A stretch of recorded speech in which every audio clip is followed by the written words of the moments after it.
Hi, my name is David Boatright. I'm the principal of Eastwood High School. A little bit about my background. I was born and raised in El Paso, Texas. I was a teacher and coach here at Eastwood High School for 14 years. I went on to become an assistant principal at Montwood High School for several years before coming back to the Ysleta District, where I was an assistant principal at Eastwood, then the principal of Eastwood Middle for 2, and this is my first year as principal back here at Eastwood High School, so I'm proud to be here. Talking a little bit about our school, we're currently under construction. So we have a little bit of division in that we have our 9th grade class that is housed at Eastwood Middle. So we're only a sophomore through senior core group here, which is about 1,650 students. We are heavily under construction. They've torn down our building. We are in a portable village known as Fort Eastwood, and the kids have really bought into that concept. They've all band together, and we know it's a lot of challenges. However, they see the big picture and how this will impact the future generations, and they've taken that on as part of their responsibility. So that's been a plus. Faculty and staff as well, they have to have a sense of humor, obviously, because from day to day, we might not have bells, we might not have a PA system due to construction. It's happened. Internet goes down, phones go out, but we've managed to come together and come up with systems that we can still make school function on a daily basis. And so we're really proud of that. If I had to name a few things about Eastwood High School, it's known as El Paso's finest.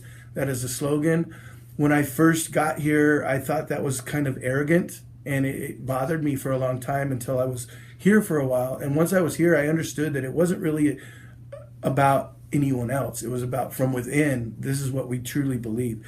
And so now, obviously I've bought into that philosophy of that we are El Paso's finest, not to knock anybody else down, but it's a self-belief that we're gonna persevere and we're gonna be on top. So those are some of the things that brought me here and kept me coming back. So this is actually the 3rd time I've been employed at this school. How about your academics? Academics are great. If you look regionally at our scores, we do really well. Specifically in English, our English scores for English 1 and English 2 are very good. And that's all because we have a good support system underneath us. The feeder pattern, elementary schools and the middle schools both provide great instruction for our kids. So those principals are doing an outstanding job, and it filters up our way. And we have really not necessarily a signature program, but we're very well-rounded academically, where we have different pathways for students. We have a medical pathway, we have a public service pathway, we have computer science, we have a STEM pathway that offers mechanical, electrical, and also computer science, which is kind of neat. And so we do really well. We just competed in Future Business Leaders of America. We had 57 first place winners. We're headed to Dallas for state. Athletically, we've been strong in many sports.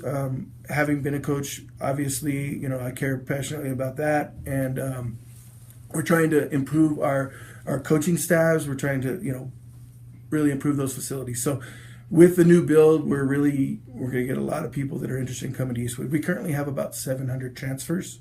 Those are students that don't live in the Eastwood area, but either live in the Ysleta boundary or outside the Ysleta boundary. So we have a big group of people that like to come back here. It's a very tradition-rich school in that there's a lot of traditions that have happened over time. It's a good alumni group. So we've had some good experiences with that. Are you at capacity, or are you still accepting new students?